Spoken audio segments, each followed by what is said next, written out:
क्या हाल चाल है आप सभी लोगों का। और इस बेहतरीन सी माइंड बेंडिंग प्रॉब्लम्स की एक सीरीज में एक मजेदार सा सवाल लेकर फिर आया हूं मैं आप सभी के सामने, जो कि है कैपिलरी राइज से रिलेटेड। बट आपको सच बात बताऊं, इसमें तीन कॉन्सेप्ट्स मिक्स्ड हैं। एक तो कैपिलरी राइज है, साथ ही साथ सरफेस टेंशन है, और उसके बाद फिर एंगल ऑफ कॉन्टैक्ट है। आइए देखते हैं आप समझ पाएंगे इस चीज को कि नहीं। फटाफट सवाल देखते हैं, और ये सवाल नीट 2016 के फेज 2 में पूछा जा चुका है। सवाल ध्यान से पढ़िएगा। There are three liquids of densities रो1 रो2।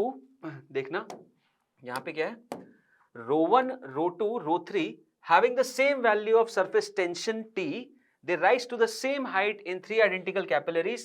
The angle of contact θ1 θ2 θ3 obey.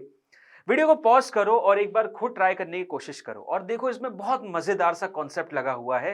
And जितना मैं जानता हूं आप लोगों को, और जितने बच्चों से मैं सवाल सॉल्व करवा चुका हूं, मैक्सिमम जनता ने गलत किया है। तो अगर आप सही कर रहे हैं तो ये बात तो डन है। अगर देखिए, पहली चीज तो आपने सवाल पहले नहीं सॉल्व किया होगा, और अगर किया है उसके बाद सॉल्व कर रहे हो तब तो नहीं, बट पहली बार अगर आप ये सवाल देख रहे हो और सॉल्व कर रहे हो तो that really is very nice. आप बहुत कमेंडेबल काम कर रहे हो अगर आप इस क्वेश्चन को सही टिक कर पा रहे हो तो।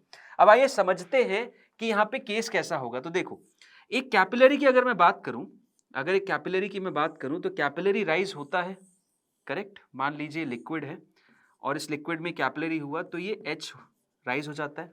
तो H की जो वैल्यू आती है वो आती है 2t cos of theta upon rho into g into r, correct. 2t cos theta upon rho into g into r, जहां पर थीटा हो जाता है यहाँ पे कॉन्टैक्ट एंगल, करेक्ट। थीटा यहाँ पे क्या हो जाता है, कॉन्टैक्ट एंगल हो जाता है, जो कि होता है ये क्लियर, ये वाला एंगल थीटा हो जाता है, करेक्ट। उसके बाद फिर आर हो जाता है यहाँ पे रेडियस, किसका रेडियस, ये कैपिलरी का रेडियस, कैपिलरी का रेडियस। रो हो जाती है भाई डेंसिटी ऑफ द लिक्विड, और एच आपके सामने, करेक्ट, एकदम सही। अब बोला क्या जा रहा है, तीन लिक्विड हैं अलग अलग डेंसिटी के, ठीक है, having the same value of surface tension T, ठीक है, सेम हाइट, मतलब भाई सरफेस टेंशन सेम है, उसके बाद फिर एक ही कैपिलरी में कर रहे हैं, है ना। थ्री आइडेंटिकल कैपिलरीज, कैपिलरीज भी सेम है तीनों की, यानी आर भी सेम है, जी तो सेम है ही ऑब्वियसली, और तीनों में हाइट भी सेम है। तो पूछा जा रहा है एंगल ऑफ कॉन्टैक्ट के बीच में रिलेशन बताओ। मतलब हर एक तीन, जो आप तीन केसेस ले रहे हैं उसमें चेंज क्या हो रहा है, उसमें कॉस थीटा और रो है जो कि चेंज होता जा रहा है। मतलब सब में एच एच एच सेम है, यानी तीनों ही केसेस में मैं ये बोल सकता हूं कि cos theta is to rho constant, ये कांस्टेंट है क्योंकि बाकी सब तो सेम ही है ना, जी आर टी एच सब सेम है, तो कॉस थीटा अपॉन रो तीनों ही केसेस में सेम है, यानी cos theta 1 upon rho 1 will be equal to cos of theta 2 upon rho 2 and will be equal to cos of theta 3 upon rho 3। बिल्कुल, यहां से ये चीज भी समझ में आ रही है कि भाई cos theta is directly related to rho. cos theta यहां से समझ में आ रहा है कि cos थीटा जो है वो डायरेक्टली रिलेटेड टू रो है। अब केस देखो क्या दिया है, केस ये दिया हुआ है, ये देखो यहां पे एक क्वेश्चन थोड़ा सा इंप्रॉपर है, ये रो1 इज ग्रेटर देन रो2 and which is greater than रो3, ये केस दिया हुआ है कि रो1 की वैल्यू रो2 से ज्यादा है और रो3 से ज्यादा है। और यहां पे हम देख सकते हैं cos थीटा रो से ज्यादा है, यानी कि cos ऑफ थीटा 1 जो होगा ना वो cos ऑफ थीटा 2 से ज्यादा होगा, और वही चीज cos ऑफ थीटा 3 से ज्यादा होगी। ये हो गया हिसाब, cos ऑफ थीटा 1 जो होगा वो cos ऑफ थीटा 2 से ज्यादा होगा, और वही चीज cos ऑफ थीटा 3 से भी ज्यादा होगी। बिल्कुल सही बात, एकदम सही। अब इसके बाद सेट नेक्स्ट चीज क्या कर देता बच्चा, वो सीधे बोलता अच्छा सर इसका मतलब theta 1 is greater then theta 2 is greater then theta 3 हो जाएगा, यानी ऑप्शन नंबर या तो डी बनेगा या फिर ऑप्शन नंबर ए बनेगा। और फिर उसे ये अगर याद रहता है कि सर ये देखो ये कॉन्टैक्ट एंगल रहता है, तो यानी ऑप्शन नंबर ए करेक्ट होगा। और यहीं पे आप गलत हो जाते हो, यहीं पे आप गलत हो जाते हो, क्योंकि हम मैथ्स को इतना ज्यादा केयरफुली समझते ही नहीं है।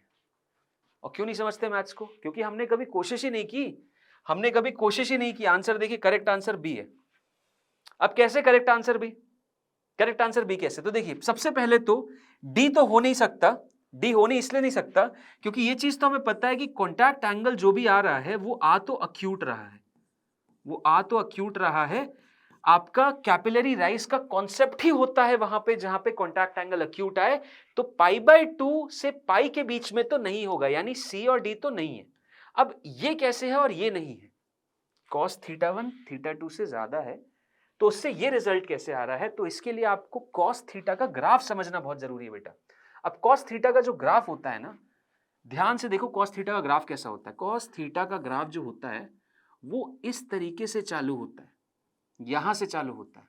थीटा इज इक्वल टू 0 पे उसकी +1 वैल्यू रहती है, और थीटा इज इक्वल टू π/2 पे उसकी वैल्यू 0 हो जाती है। This is your cos θ versus theta वाला ग्राफ। बात समझ में आ रही है? यहाँ पे y के अलोंग cos θ प्लॉटेड है और इसके अलोंग थीटा प्लॉटेड है। और सेम चीज sin θ के साथ क्या रहती है? sin θ का graph in the same duration ऐसा रहता है। यहाँ π/2 पे sin θ की वैल्यू +1 रहती है और यहाँ पे उसकी वैल्यू 0 रहती है। कहने का मतलब यह है सिंपल सा कि जब आप 0 से π/2 के बीच में रहते हैं, 0 से 90 डिग्री के बीच में रहते हैं, तो हायर वैल्यू ऑफ थीटा आपको हायर साइन थीटा देता है, but lower value of cos theta देता है। और lower value of theta sine theta में तो लोअर साइन थीटा देता है, बट यहां पे हायर वैल्यू ऑफ थीटा देता है। इसका मतलब अगर इफ θ1, 3 पॉइंट्स ले लिए मैंने, मान लो θ1 θ2 θ3, ये ले लिए मैंने 3 पॉइंट्स, θ1 θ2 θ3, समझ में आ रहा है? θ1 θ2 θ3, और θ1 मेरा यहां है, θ2 मेरा यहां, θ3 मेरा है। तो आप देख सकते θ1 θ2 θ3, भाई cos θ1 की वैल्यू देखो ये आ रही है, cos θ2 की वैल्यू देखो ये आ रही है, और cos θ3 की वैल्यू देखो ये आ रही है। cos θ1 ज्यादा है, 1 के पास है, तो cos θ2 देखो उससे छोटा हो गया, cos θ3 सबसे छोटा हो गया। तो इफ cos ऑफ θ1 मेरा cos θ2 से ज्यादा है और वही cos θ3 से भी ज्यादा है, तो इसका मतलब θ1 जो होगा ना, वो देखो कहां आ रहा है, उसकी वैल्यू 0 के करीब है, यानी θ1 सबसे लीस्ट होगा, फिर θ2 और फिर θ3 होगा। तो ये cos θ का जो नेचर है, ये आप लोगों को पता होना चाहिए, और बहुत से लोग इसको इग्नोर करते हैं, और इसी चक्कर में सवाल को भी बहुत सारे लोगों ने गलत टिक किया था, ऑप्शन नंबर ए टिक करके आ गए थे, और यहां तक भी पहुंच पाए तो भी बहुत है, नहीं पहुंच पाए बहुत सारे तो, बट यहां तक पहुंच गए, उसके बावजूद इस क्वेश्चन को गलत किया था तो बड़ा बुरा लगा था। इन्हीं 2016 का एक बहुत प्यारा क्वेश्चन आया था, एंड इसका correct answer option number B था। तो आई होप आप लोगों को कॉन्सेप्ट समझ में आया होगा। अब ऐसी मजेदार कॉन्सेप्ट आप इन्फिनिटी लर्न के ऐप पे देख सकते हैं, जिसको आप ये कोड स्कैन करके डाउनलोड कर सकते हैं प्ले स्टोर ऐप स्टोर से। अभी दिवाली ऑफर में इन्फिनिटी लर्न की all India test series flat 50% off पे चल रही है, अभी भी कुछ टाइम के लिए कूपन वैलिड है, प्लीज इसे यूज करिए, तभी आप इसको अवेल कर सकते। कूपन कोड YouTube 50 ऑफ है। ओके, वीडियो अच्छा लगा तो लाइक जरूर करिएगा और जरूर बताइएगा कमेंट में कि कैसा लगा आप लोगों को ये सवाल। मिलेंगे अगले एक बढ़िया से सेशन में, जहां पे ऐसे मजेदार सवाल आप लोगों के सामने लाऊंगा और कोशिश करूंगा उसको जल्दी आप लोगों को समझाने की। तब तक के लिए thank you, bye bye and take care all of you.